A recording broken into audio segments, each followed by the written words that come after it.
Hindi na tama ang landas ng administrasyon na nanghihinayang talaga ako. Para sa akin, malaking trahedya sa amin to. Nakatuon sa paghihiganti sa politika.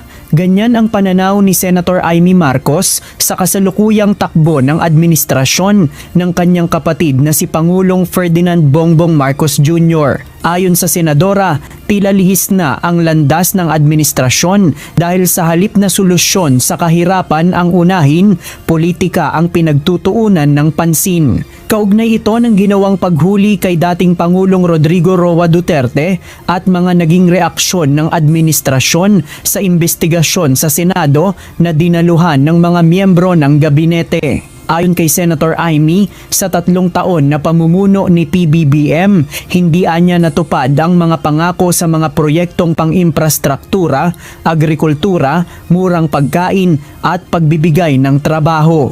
Napakaswerte na naming pamilya, binigyan kami ng pagkakataon ulit na makabalik at linawin ang tunay na legacy, ika nga ng aking ama.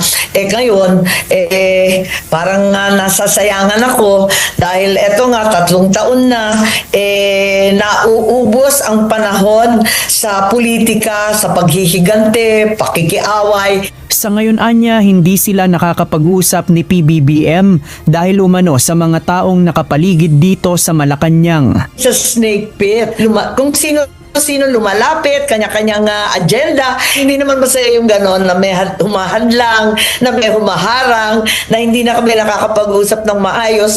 At kung tutuusin, pamilya pa rin kami, politika lang to.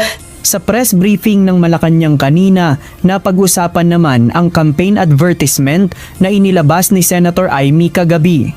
Tinawag ni Palace Press Officer Undersecretary Claire Castro na fake news ang laman nito dahil hindi anya sumasalamin sa mga kasalukuyang datos ng kagutuman. Hindi po nais ng ating Pangulo na magitong klaseng mga negatibo na pangangampanya.